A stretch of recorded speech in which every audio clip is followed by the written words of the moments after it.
Before we move into Dr. Stephen Shoemaker's analysis of how the Quran was created, let's take a closer and detailed look at the accepted traditional Islamic narrative concerning the story of the Quran's origin.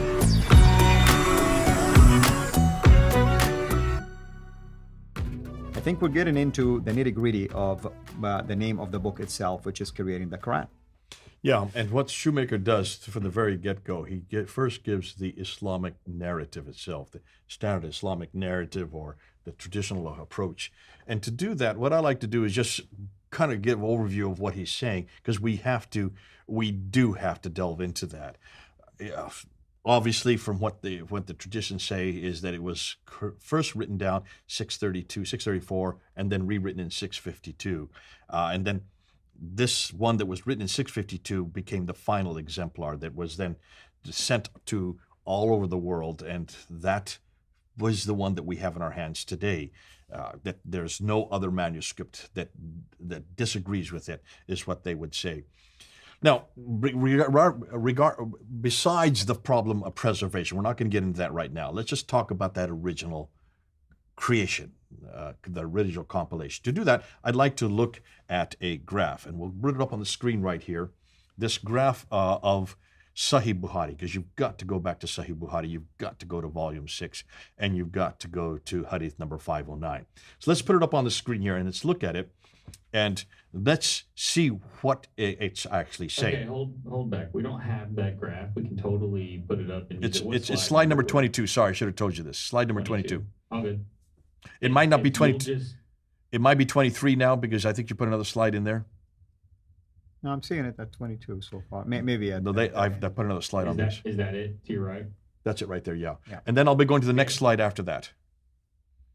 And then I'll be going through all these slides. So go for 1, 2, 3, 4, 5, 6, 7, 8, 9, 10, 11 slides, one after the other. We'll see how much we can get in 10 minutes. No, we can't. We can't. Well, we'll have to break this up. Yeah. Okay, let's do it. Start again, sorry. No problem. And Al, we will reset the timer so it'll be accurate. No, you can just pick up where you were introducing the graph, Jay, and we'll be good to go. Okay. Action. So let's look at the slide here. And if you look here, this is Sahih Bukhari, volume 6 here in the Arabic. Mm-hmm. The English translation is right next to it. Let's unpack what it's saying. So here, it's at the back. This is around 632, 634. That's the date that the traditions are putting it. And they're saying that there was a battle in Yamama up north. Mm-hmm. And many of those died in the Battle of Yamama. And many of those who had memorized the Quran died, which means with them, the memory of the Quran had gone with them. There was a crisis. Because what if all the people who had memorized the Quran died? Mm-hmm. There would be no Quran. Remember, the Quran had not been written down yet. So you have Abu Bakr, who is the caliph. He brings Umar in, who will be the next caliph, but they're there in whatever room they're in. But they call Zayd ibn Thabit in. Zayd ibn Thabit is the secretary of Muhammad. He was one that would do all the writing for Muhammad. So they call him into the throne room there, and they ask him to write down this Qur'an that had been revealed between 610 and 632 through the Prophet Muhammad in 2 different cities in Mecca and Medina, which he does. No, at the first, though, he first says, why I cannot do that which the Prophet had done. So he refuses to begin with. I correct myself That's there. according to this tradition, yes. That's what it says here. He refused to do it. How can I do something which Allah's apostle did not do, he questions. Mm-hmm. They said, nonetheless, you need to do so. So he finally relents. And he then goes and he collects palm leaves, he collects it from white stones, and he collects it mainly from men's memory. So he goes all over collecting it from different sources. There is one verse that he couldn't find, that's chapter 9, verse 128 to 129, until he found it with one man named Abi Khuzaima al-Ansari, which is interesting, because remember, as we well know, that for a Quranic verse to be authoritative, it has to have at least 2 witnesses. So here's only one witness. Mm-hmm. And then this first recension, he then gives, once he's compiled it down, he then gives it to Abu Bakr, who gives it to Umar, and then from what tradition tells it, Umar gives it to his daughter, Hafsa, who used to be one of the wives of Muhammad. That's right. According to some traditions, she just sticks it under her bed and leaves it there.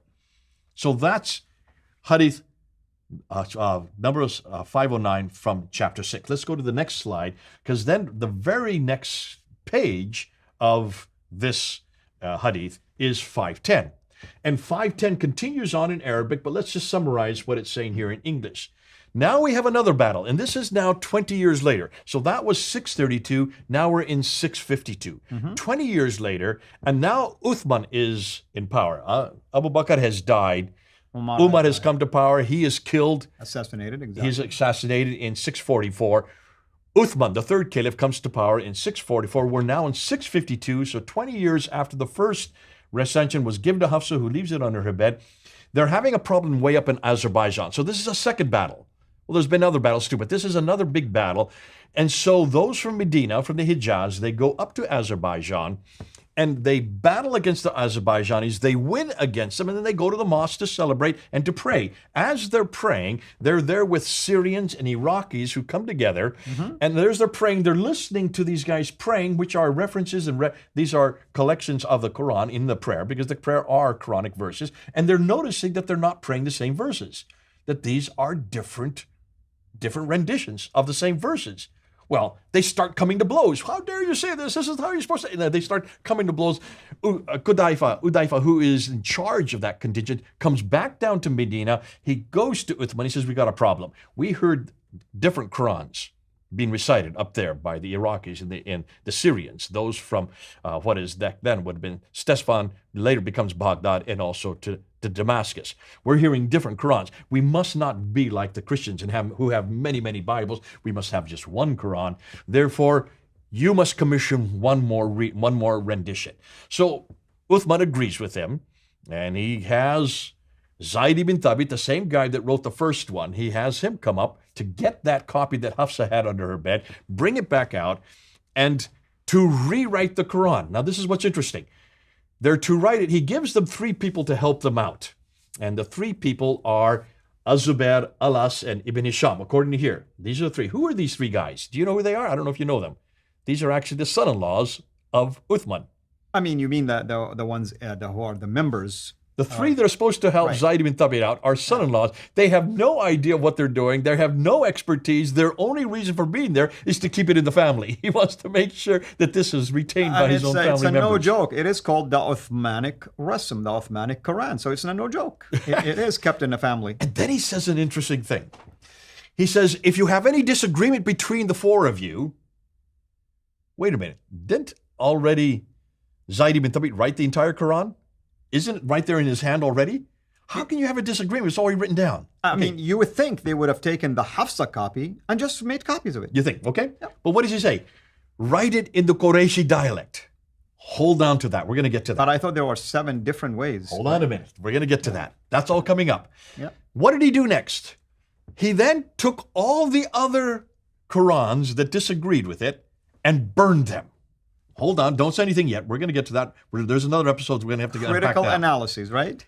Burned them, and then he took this final Quran. He took after he burned, there it is right there, copies, and burned them. And then he took this final Quran that Zayd ibn Thabit put together and sent it to 5 cities, maybe as many as 9. We know to every province. Can you see there's a lot of problems with here? Now I'm just reiterating what's in 509 and 510. This is Hadith collection by Sahih Bukhari. We have a lot of questions that I want to go into next. Amen. This is what we're going to do now. Let's unpack just these 2 pages. Let's see the problems that exist.